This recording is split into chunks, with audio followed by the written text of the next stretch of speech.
Lord.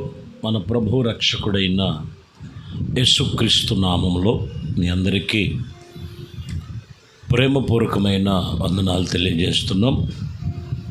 పరిశుద్ధ గ్రంథములో బైబిల్లో ఈ పూట వాక్యాన్ని మనం ధ్యానిద్దాం.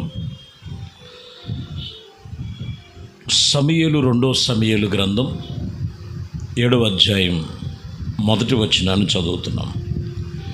యెహోవా నలుదిక్కుల అతని శత్రువుల మీద అతనికి విజయం ఇచ్చి అతనికి నెమ్మది కలుగు చేసెను. ఈ వాక్యములో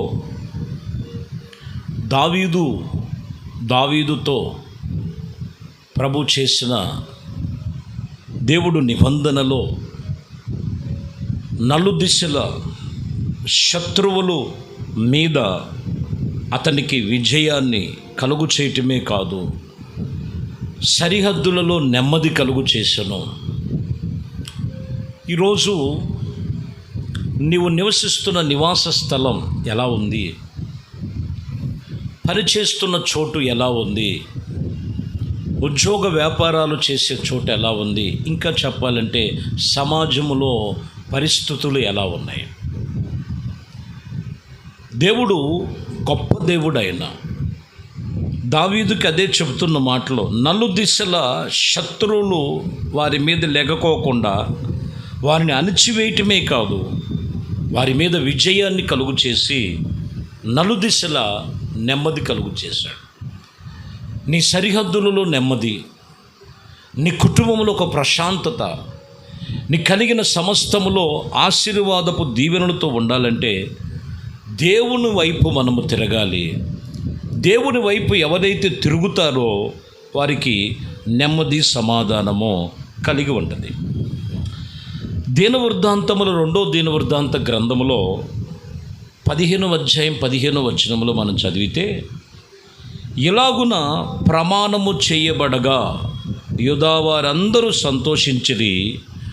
వారు పూర్ణ హృదయముతో ప్రమాణము చేసి పూర్ణ మనస్సుతో ఆయనను వెదుకుచూ ఉండిరి గనుక యెహోవా వారికి ప్రత్యక్షమై చుట్టూనున్న దేశస్థులతో యుద్ధము లేకోకుండా వారికి నెమ్మది కలుగు చేసెను. చూసారా, నలుదిశల వారికి ఎక్కడ కూడా యుద్ధము కలగకోకుండా వారికి నెమ్మది కలుగు చేయటం కారణం ఏంటంటే, యోధా వారందరూ దేవుని యందు వీరు పూర్ణ హృదయముతో ప్రమాణము చేశారు, పూర్ణ మనస్సుతో ఆయనను వెతికి ఉన్నారు, యెహోవా సన్నిధిలో వారు భయభక్తులతో ఉన్నారు. కాబట్టి ఇక్కడ చెప్తున్నటువంటి మాట, చుట్టూ ఉన్న దేశస్థులతో యుద్ధము లేకుండా వారు నెమ్మదిగా నిలిచినట్లుగా రాయబడింది.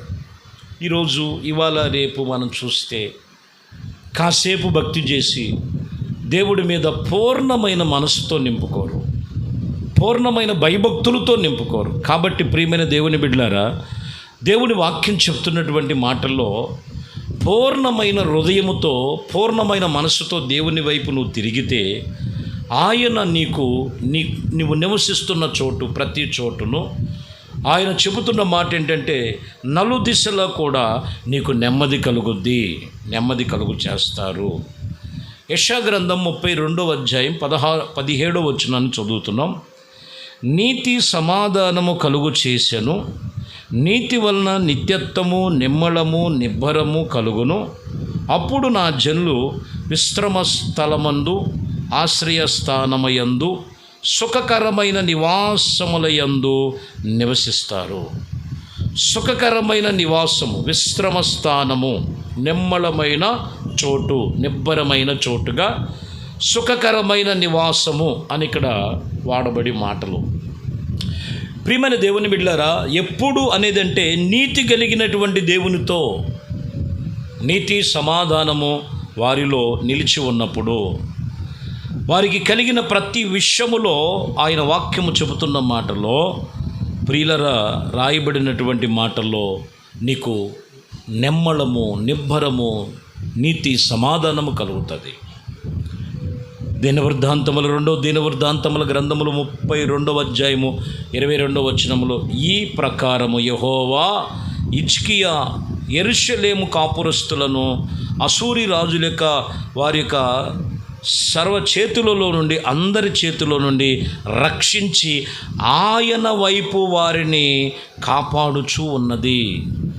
ఎవరు రక్షించబడ్డారంటే, లోకములో పరిస్థితుల మధ్యలో నుంచి కాపాడబడేది ఎవరు కాపాడబడుతున్నారంటే, నువ్వు దేవుని చేతుల్లోనికి రావాలి, వారిని దేవుడి చేతుల్లోనికి తీసుకోవాలి, ఆయన హస్తపు నీడలో ఉండాలి.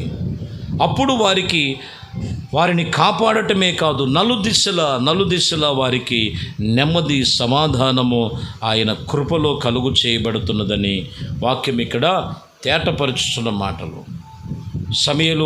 మొదటి సమూయేలు గ్రంథములో 8వ అధ్యాయములో 6వ వచనములో, దమస్కో వశములోనున్న సిరియా దేశమందు దండు ఉంచగా సిరియానీలు దావీదునకు దాసులై కప్పము చెల్లించుచూ వచ్చిరి. దావీదు ఎక్కడికి పోయినా యెహోవా అతనిని కాపాడుతూ వచ్చాడు, ఆయనకి నెమ్మది కలుగు చేస్తూ వచ్చాడు. కారణం ఏంటంటే, దావీదు దేవుడి మీద ఆధారపడి ఉన్నారు, దేవునితో తీర్మానము చేసినటువంటి అనుభవం. ఈరోజు నువ్వు ఆధారపడాల్సింది దేవుడి మీద. దేవుని సన్నిధిలో ఆధారపడినట్లయితే నీ సరిహద్దులలో నెమ్మది కలుగు చేస్తాడు. 8:14 కూడా చదివితే, మరియు ఇదిగో ఎదోమీయుల దేశమంతటా దండు నుంచి, ఇదిగో దావీదునకు దాసులు కాక ఎదోమీయ దేశమంతటా కావలి దండు ఉంచి దావీదు ఎక్కడికి పోయినను యెహోవా అతనిని కాపాడుతూ వచ్చెను. ఎక్కడికి వెళ్ళినా కూడా దావీదు, మనం గమనించినట్లయితే దావీదుని యెహోవా కాపాడుతూ వచ్చాడు. నీ కుటుంబాన్ని, నిన్ను కాపాడటానికే ఆయన నిన్ను నియమించుకొని ఉన్నారు. నీ నలుదిశల సరిహద్దులు ఎలా ఉన్నాయి? నెమ్మదిగా ఉండాలి, విశ్రమ స్థానముగా ఉండాలి, సుఖకరమైన జీవితముగా ఉండాలి. యేసు ప్రభు అని నమ్ముకున్నది అందుకే ప్రభు పిలుస్తున్నాడు. లోకములో లేదండి, లోకములో సుఖము లేదు, నెమ్మది లేదు, సమాధానము లేదు. ఎక్కడ చూసినా అనేకమైనటువంటి ఒక యుద్ధపాతి వాతావరణాలు కనబడుతున్నాయి. దేవుని వైపు తిరుగు. హెజ్కేలు గ్రంథములో మనం చదువుతున్నాం, 40వ అధ్యాయం 5వ వచనములో మనం చదువుతున్నాం, నేను చూడగా నలుదిశల మందిరము చుట్టూ ప్రాకారముండెను. ఏమన్నదంట? మందిరము చుట్టూ ప్రాకారముండెను. ఈ మాటకి అర్థం ఏంటో తెలుసండి? ఎవరు ఆ మందిరములోనికి వస్తారో, ఎవరు ఆ మందిరం యొక్క అనుభవంలో ఉంటారో, ఎవరు ఆ దేవునితో సహవాసము కలిగి ఉంటారో అక్కడ వారికి ప్రాకారాలు ఉంచబడినాయి. అక్కడ వారికి నెమ్మది కలుగు చేస్తాడు, అక్కడ వారికి సమాధానము కలుగు చేయగలిగిన దేవుడు. కాబట్టి నలుదిక్కులు లోకములో పరిస్థితులు వేరుగా ఉన్నాయి. దేవుడి సన్నిధిలో నెమ్మది, సమాధానము, నిమ్మళము, నిబ్బరము, ఇదిగో విశ్రమ స్థానము, ఇవన్నీ కూడా ప్రభువులో నిలిచి ఉన్నాయి. ఎక్కడ ఇదిగో దావీదు అడుగుపెట్టిన ప్రతి ఒక్కటి ఆయన వశములోకి అప్పగించినట్లుగా. కారణం ఏంటంటే, నేను యెహోవా మందిరములో చిరకాలము యెహోవా మందిరములో నివసిస్తానని కీర్తనలో ఆయన చెప్పుకున్నాడు. కాబట్టి ఈరోజు నువ్వు దేవునితో సహవాసం కలిగి ఉండు. నీ నలుదిశల నెమ్మది, సమాధానము నీ కుటుంబానికి, అన్ని విషయములో ఆయన కృప మీకు తోడయుండి నడిపించునుగాక. ప్రార్థన. మహాపరిశుద్ధుడా, ప్రేమ కలిగిన తండ్రి, దయగలిగిన మా ప్రభువా, మీ ఘనమైన శ్రేష్టమైన నామానికి స్తోత్రములు చెల్లిస్తున్నాం. మీ దయా సంకల్పమును బట్టి ఉదయకాలము నలుదిశల నెమ్మది దయచేయండి, నలుదిశల సమాధానము దయచేయండి, సుఖకరమైన నివాసముగా మార్చి ఏ విషయములో ఆందోళన చెందండి. ఆ నెమ్మది, సమాధానం మీ మందిరములో ఉన్నది, మీ సన్నిధిలో ఉన్నది, మీ సన్నిధిని మాటుగా చేసుకొని ప్రతి జీవితము మీలో గడిపేటువంటి కృప దయచేయమని, మహిమ, ఘనత, ప్రభావాలు మీకే పొందుకోమని నజరేయుడైన యేసుక్రీస్తు నామములో ప్రార్థించి వేడుకొనుచున్నాము తండ్రి. ఆమెన్. ప్రభు మిమ్మల్ని దీవించి ఆశీర్వదించునుగాక. ఆమెన్.